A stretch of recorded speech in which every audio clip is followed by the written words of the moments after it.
네, 안녕하세요. 반갑습니다. 삼회기 상실과 애도에 대해서 강의를 하겠습니다. 첫 시간에 우리가 아름다운 인생의 의미에 대해서, 웰다잉의 의미에 대해서 이야기를 해봤고요. 그 다음에 두째 시간에 죽음 준비, 이별 준비 교육의 필요성에 대해서 이야기를 했습니다. 자, 이렇게 준비를 잘 되어지면 우리가 사별이나 여러 가지 이별에 대해서 당황하거나 힘들어하지 않은데, 그렇지 못했을 때 우리는 굉장히 황망하다라는 이야기를 많이 하게 되죠. 그래서 오늘 삼회기에는 상실과 애도에 대해서 강의를 하도록 하겠습니다. 슬픔의 무게라는 글이 있어서 소개해 봅니다. 구름이 많이 모여 있어 그것을 견딜 만한 힘이 없을 때 비가 내린다. 슬픔이 많이 모여 있어 그것을 견딜 만한 힘이 없을 때 눈물이 흐른다. 밤새워 울어본 사람은 알리라. 세상에 어떤 슬픔이든 간에 슬픔이 얼마나 무거운 것인가를 눈물로 드러내지 않으면 제 몸 하나도 추스릴 수 없다는 것을. 이정아 씨라는 분이 쓴 내용이었는데요. 우리가 운다라는 것을 많은 사람들은 굉장히 부담스러워하고 창피해하고 또 안타까워하고 힘들 것이라고 걱정을 해서 울지 말라고 많이 이야기를 합니다. 그런데 우리가 수증기가 모여서 구름이 되어지면 그 무게를 못 견뎌서 비가 온다고 이야기했는데, 자, 그렇게 또 순환이 되는 거잖아요. 근데 우리가 마음에 슬픔이나 아픔이 있을 때 이것을 눈물이나 울음으로 표현하지 못하면 내 안에서 고이게 되고 썩게 되고, 그러면 신체적으로나 정신적으로 질병을 앓게 된다라고 말씀을 한다면, 우리가 이 상실에 대한 슬픔을 충분히 울어가는 것이, 애도하는 것이 우리에게는 참 좋습니다. 참 중요합니다. 그런데 우리는 많이 못 들어보셨죠? 자, 여기 계신 여러분들은 어떠셨어요? 많이 울어보셨나요? 우리가 상실이라는 것은 굉장히 고통스러운 것인데 이걸 표현하지 못하니까 더 병이 된다라고 이야기를 할 수 있습니다. 그럼 상실의 종류가 뭐가 있을까요? 물질의 상실. 여러분 돈을 잃어버린 적이 있죠? 중요한 물건을 잃어버린 적이 있죠? 이 상실을 경험할 때 참 안타깝잖아요. 내가 아끼는 물건을 잃었을 때, 또 내가 열심히 벌은 돈을 사기를 당했을 때 너무 괴롭고 잠이 안 오는 그런 순간들을 여러분이 경험하셨죠? 그 다음 관계적인 상실이 있습니다. 그렇게 죽고 못 살던 친구와 헤어지는 그런 상실, 또 정말 배우자와의 상실, 또 이혼, 사별, 또 자녀들의 출가, 이런 것들이 관계적인 상실이 됩니다. 이 관계가 끝날 때 오는 상실은 참 크죠. 엘리자베스 큐벨러로라는 사람이 그런 이야기 했어요. 인생은 상실의 연속이고 이 인생이란 학교는 상실 수업을 가르치는 것이라고 이야기를 했어요.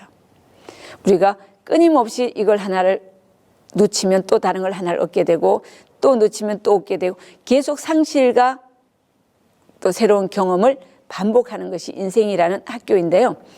그 중에서도 관계적인 상실은 참 고통스러운 것 같습니다.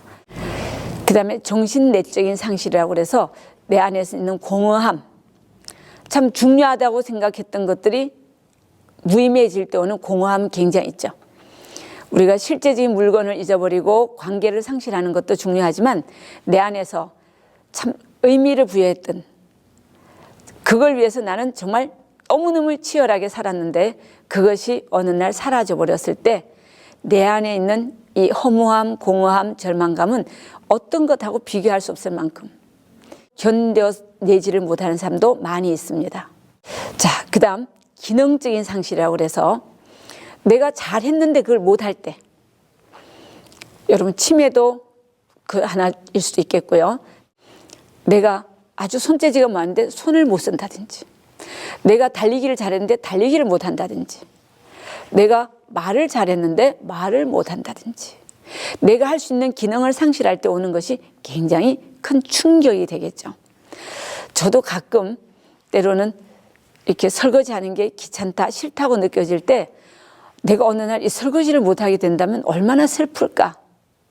또 어떨 때는 내가 막 먹는 걸 참 좋아하는데 먹고 싶어도 넘어가지 않는다라면 연하곤란이라는 기능의 상실이 온다면 우리는 얼마나 슬플까라고 생각을 해보게 됩니다. 이런 기능적인 상실이 올 때 우리는 참 우울하겠죠. 역할의 상실. 내가 엄마로서 역할, 아내로서 역할, 자녀로 역할을 못한다고 할 때, 또 내가 역할을 하려고 해도 상대가 없어졌을 때, 또 공동체의 상실. 우리가 같이 어울려 살다가 이 공동체가 해산이 될 때, 우리가 가족이라는 공동체도 있고, 또 직장이라는 공동체가 있고, 또 뭐 이웃이라는 공동체가 있는데 그 동네가 개발되면서 이웃이 다 흩어지게 되든지, 또 직장이 와해되면서 또 흩어진다든지, 이랬을 때 오는 그 상실이라는 게 굉장히 크죠. 이런 상실을 통해서 굉장히 아픔을 경험하기도 합니다. 또 모호한 상실, 애매한 상실들이 있죠. 어떤 것들이 애매한 상실일까요? 정확하게는 모르지만 무언가 잃어버린 느낌, 허전한 느낌, 이런 것들이 상실의 종류라고 이야기를 할 수 있습니다. 여러분들도 이런 상실을 경험해 보셨죠? 이 상실이 우리에게 어떤 의미가 있으셨어요? 그런데 이 중에서도 제일 중요한 상실이 사람을 상실하는 거 아닌가라고 생각합니다. 상실의 본질과 상실의 반응에 영향을 미치는 요인들을 보면 죽은 사람과의 관계가 굉장히 중요하죠. 우리가 물건은 잊어버리면 또 대용할 수 있는, 대체할 수 있는 것들이 있고, 돈도 잊어버려도 좀 불편하지만 그 때문에 내가 죽거나 살고 이런 모습은 아니지만, 우리는 사람을 상실하게 되면, 사별을 하면 그 후유증이 굉장히 큽니다. 그 중에서도 이 사람과가 굉장히 밀착된 관계였다면, 정서적으로 분화가 되지 않을 만큼 엄마가 나의 삶이고 내가 얼마나 삶이든, 부부가 아내와 남편이 밀착되어 있다면 그 사람이 가고 나면 내가 살아야 될 의미를 못 느끼게 되는 경우들이 많이 있죠. 또 언제 어떻게 죽었는가, 너무 일찍 돌아가셨다든지, 또 때로는 갑자기 사고로 가셨다든지, 또 아니면 자살로 가셨다든지, 이것이 남은 사람이 미치는 영향이 되게 큽니다. 한 사람이 태어나서 살다가 죽는데 그 사람이 그냥 어느 날 돌아가셨다가 아니라 그 사람이 가심으로 인해서 주변 사람들이 미치는 영향은 긍정적인 거, 부정적인 거, 아주 복합적인 영향을 가질 수가 있습니다. 그래서 너무 어렸을 때 부모를 사별한 경우, 또 청년이 돼서, 또 결혼할 때, 여러 가지 상황에서 어떻게 그 사람이 나를 떠났는가가 굉장히 중요하죠. 그리고 어떤 상황에서 일어났는가, 서로 정말 잘 이별할 수 있는 상황이었는지, 정말 만나지도 못하고 멀리 있는, 저는 저희 언니가 제가 미국에 있을 때 언니가 여기서 돌아가셨어요. 같이 장례식에 참석할 수도 없었고 또 여러 가지 그 마음을 전할 수도 없었는데, 제가 한국에 돌아올 때 다 그대로 있는데 언니만 사라진 거예요. 그 언니의 존재가 나한테 미치는 영향이 굉장히 컸었어요. 그 다음, 예전에 상실 경험이 있는가. 자, 부모를 여의거나 또 형제를 여의거나 또 누군, 어떤 경험에 따라서 미치는 영향이 굉장히 크죠. 왜냐하면 그때 이런 경험을 해봤기 때문에. 저희는 아버지가 먼저 돌아가시고 그 다음 엄마가 돌아가셨어요. 그런데 아버지가 돌아가실 때는 그렇게 슬프진 않았어요. 왜냐하면 엄마가 계시기 때문에. 같이 슬퍼하고 했지만 그것이 친정이 없어지는 것도 아니고 부모가 안 계시다는 생각을 하지는 않았어요. 근데 엄마가 돌아가시고 나니까, 두 분이 다 가시고 나니까 우리 형제들 사이에 중심이 없어지면서 친정이라는 것이 없어질 때 고향도 없어지고 뭐 굉장히 허전한 모습들을 보게 됩니다. 이것이 우리에게 미치는 영향이라고 할 수 있는데요. 특히 자녀를 사별하셨을 때 어떤 반응이 나타날까요? 대체로 자녀는 죄책감, 역할에 대한 죄책감. 이 아이를 수영을 보내지 않았더라면, 이 아이를 자전거를 타게 하지 않았더라면, 그때 마지막 아이가 전화했을 때 전화를 받았더라면 여러 가지 죄책감이 많이 있습니다. 그리고 이 자녀를 보내고 나서 부자연스러움, 이 아이를 보내고 내가 밥을 먹는다라는 게, 또 이 아이를 보내고 내가 잠이 온다는 게 너무 용납이 되지 않는 것이 부자연스러움입니다. 그리고 남은 자녀들 양육 문제, 이 남은 자녀들 잘 키워야 되는데 보낸 자녀가 너무 커서 이 남은 자녀에 대해서 관심을 못 가지게 되는 경우들이 있죠. 예를 들어서 장애아이가 있는 형제들은 모든 부모들이 그 장애아이에게 올인하다 보니까 정상적인 아이는 소외되는 것처럼 이 죽은 아이에 대한 죄책감이 해결되지 않아서 남은 자녀들도 피해를 보게 되는 그런 경우들이 많이 있고요. 또 배우자로부터 지지를 상실하는 경우들이 있습니다. 그 다음 사회의 부정적인 반응. 예전에 자식을 앞서 보내면 죄인이라고 그랬습니다. 이런 것들이 자녀를 사별한 부모의 고통이 굉장히 큰데요. 영감님을 사별한 것에 대해서는 그렇게 고통스럽지 않은데 자녀를 사별한 사람은 가슴에 묻는다고 그러잖아요. 저희 집에도 저희 오빠가 일찍 돌아가셨는데 저희 어머니가 친정이에요. 저희 어머니가 늘 이렇게 설이나 뭐 명절날 오빠의 친구들이나 지인들이와 세배를 하러 오면 저희 나이는 모르는데요. 네 오빠가 살았으면 쟤보다 2살 더 많다. 쟤보다 1살 더 많다. 네 오빠가 살았으면 지금 손자들이 맺힐 것이다. 이런 이야기를 하시는 모습을 보면서 영원히 엄마의 가슴에서 오빠는 사라지지 않는 그런 모습을 보게 되죠. 이거는 두고두고 가슴에 묻기 때문에 참 고통스러운 순간이 아닌가라고 생각합니다. 여기에 박완서 씨도 그런 고통이 있죠. 이분이 남편이 폐암으로 돌아가시고 나서 얼마 후에 26살 된 서울대 26인가 7쯤 됐는데 서울대 의과대학 아들이 교통사고로 죽었어요. 그때 이분이 이런 참척의 고통이라는 이야기를 하면서 내가 이 나이까지 겪어본 울음에는 그 울음이 설사 일생의 반려를 잃은 울음이라 할지라도 지내놓고 보면 약간이나마 감미로움이 섞여 있기도 했다. 아무리 미량이라 해도 그 감미로움에는 고통을 견딜 만하게 해주는 진통제 같은 게 들어있었다. 오직 참척의 고통에만 전혀 감미로움이 섞여 있지 않았다. 구원의 가망이 없는 극형이었다. 끔찍스러운 일이었다. 라는 이야기를 하면서 아들이 죽고 나서 참척의 고통이라고 그랬어요. 극형이었다고 그랬어요.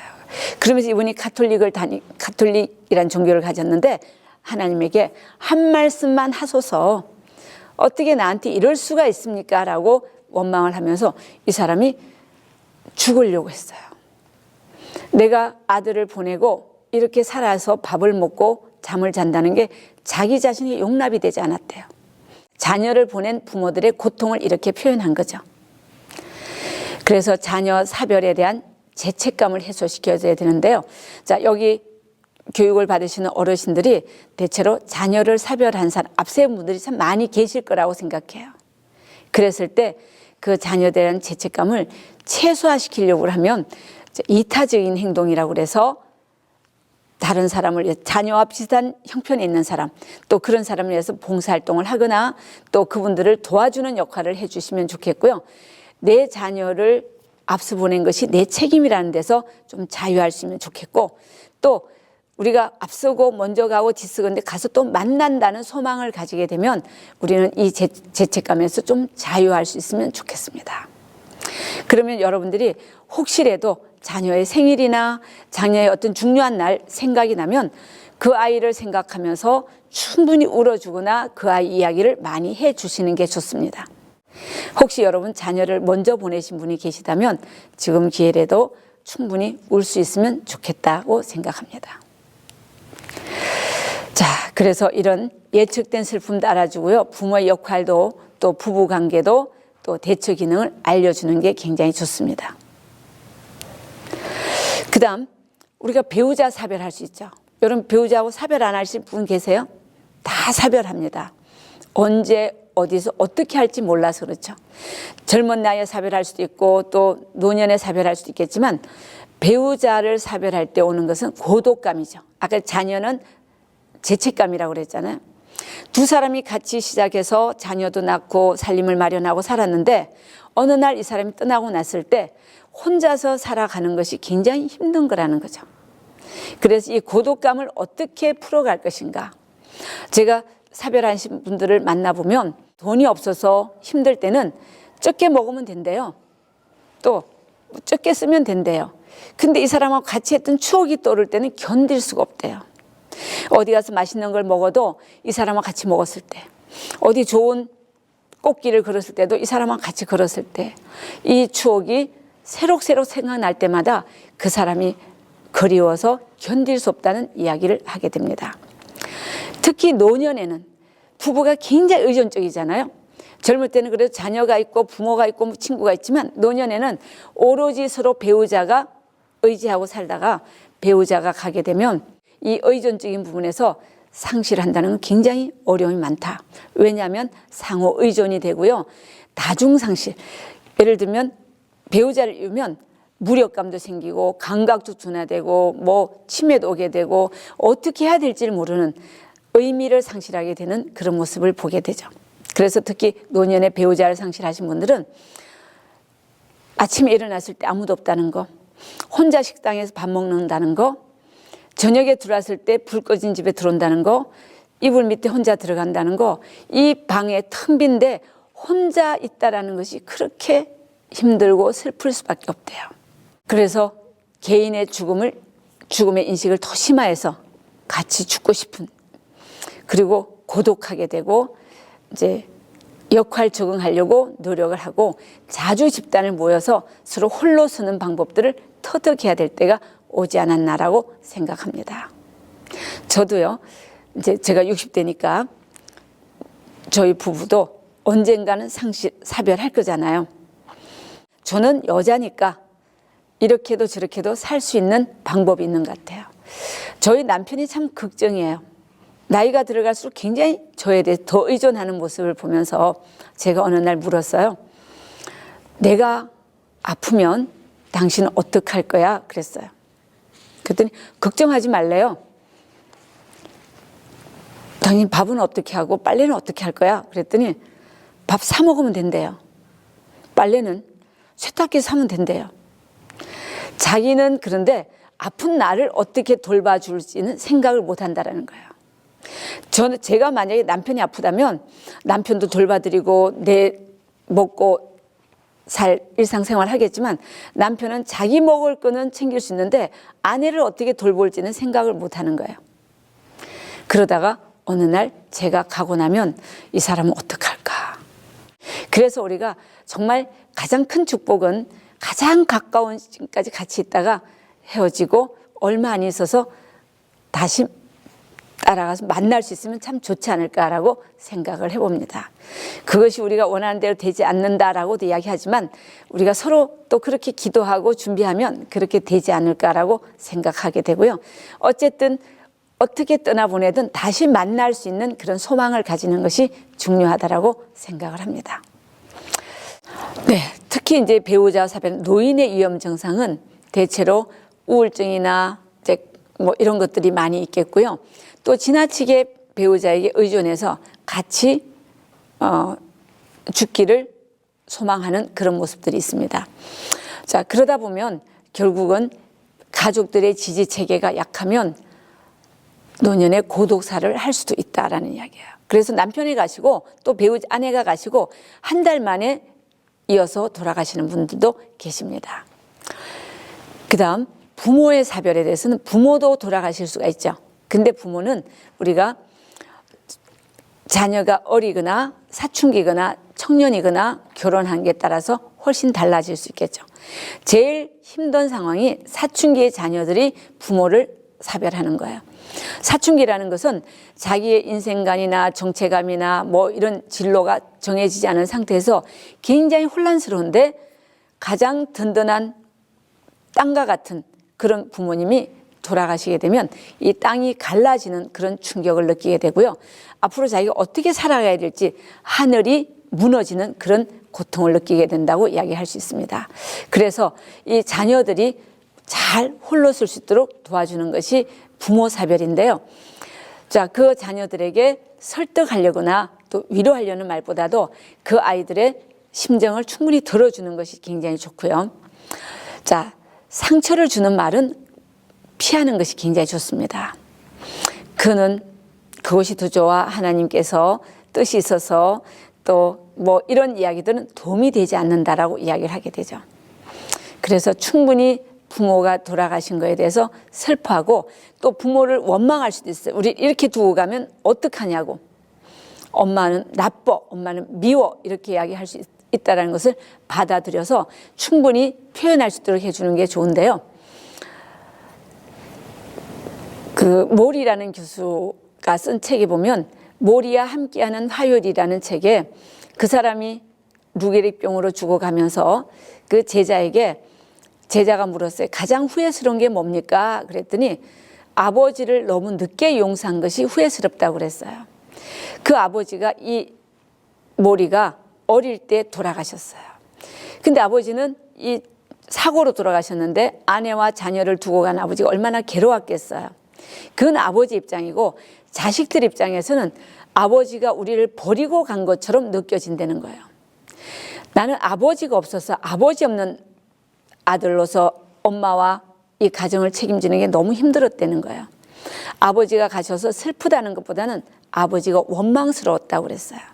늘 아버지는 미워 우리를 두고 가다니 그랬는데 자기가 50대가 넘어가면서 아버지가 우리를 두고 갈 때 얼마나 괴로웠을까, 얼마나 마음이 아팠을까라는 것을 생각하게 될 때가 50대가 넘었다는 거예요.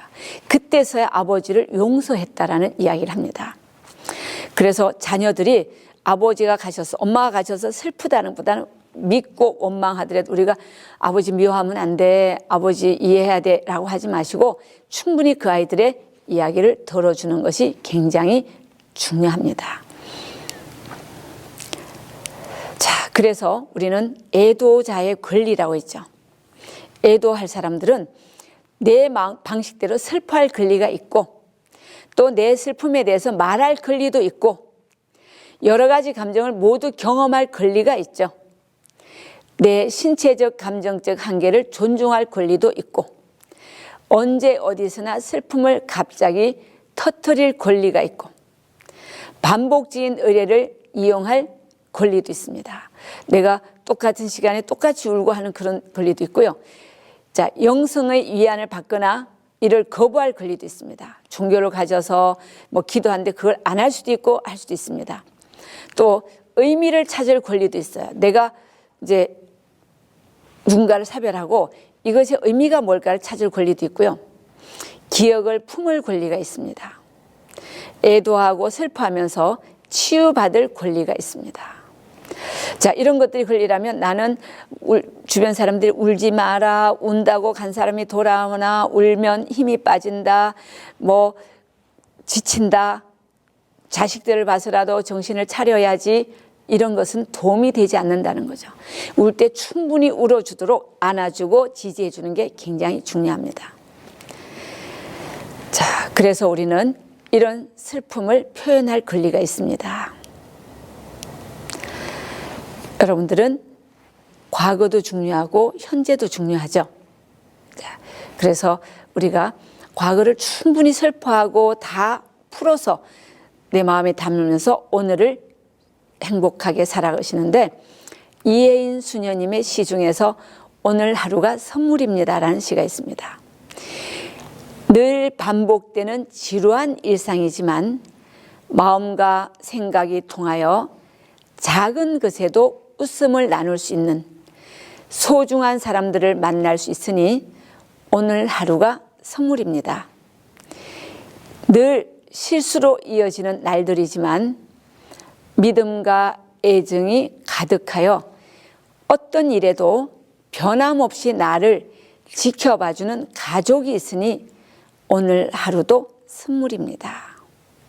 그렇다면 여러분은 많은 상실을 경험하지만 그 속에서도 내 아픔과 슬픔과 고통을 다 표현하면서 나를 바라봐주는 가족, 나에게 기대하는 이웃, 또 내가 해야 될 사명 있는 사회를 향해서 우리는 오늘을 선물처럼 살아가시면 좋겠습니다.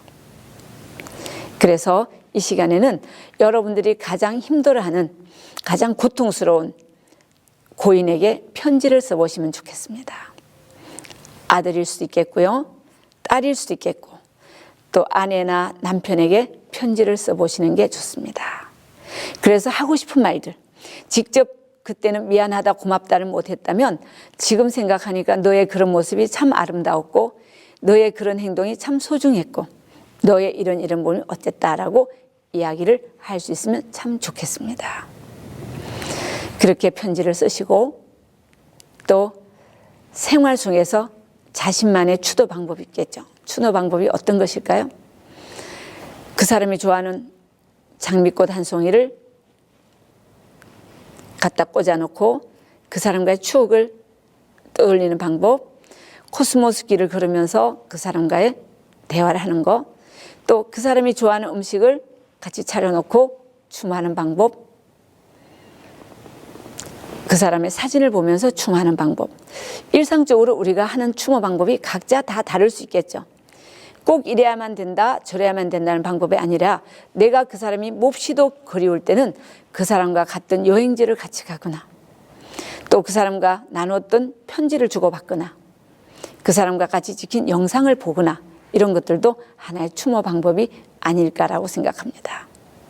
여러분들은 가장 사랑하는 자녀들을 보냈을 때 그 자녀를 회상할 때 어떤 추모 방법을 선택하십니까? 어떤 분은 그 아들이 좋아하는 음식을 차려놓고 그 아들하고 같이 식사를 하는 것처럼 그렇게 추도하는 방법도 있습니다. 예전에 사랑했던 사람을 보내고 그 사람을 떠올리려고 하지 않았던 그런 과거였다면 이제는 그 사람을 마음껏 떠올리고 그 사람을 생각하고 그 사람에 대해 이야기하고 그 사람을 충분히 느끼는 이런 애도와 상실 과정을 가져보면 좋겠습니다. 수고하셨습니다. 감사합니다. 온라인 웰다잉 프로그램 3강 상실과 애도 강의를 잘 들으셨나요? 오늘 강의의 숙제는 2개입니다. 첫 번째는 34페이지에 있는 고인에게 쓰는 편지입니다. 여러분이 가장 보고 싶은 고인에게 하고 싶은 말, 차마 전하지 못했던 말을 담아 편지를 작성해 보세요. 두 번째 숙제는 페이지 35쪽에 있는 생활 속 나만의 추모 방법입니다. 함께 웰다잉 프로그램을 참여하고 계신 참여자분들에게 내가 경험한 가장 효과적인 고인을 추모하는 방법을 알려주시면 좋겠습니다. 오늘 강의까지 벌써 웰다잉 프로그램 절반을 함께 하신 온라인 웰다잉 프로그램 참여자분들께 감사드리며 저희는 다음 시간 온라인 웰다잉 프로그램 4강 유언과 상속으로 찾아뵙겠습니다. 감사합니다.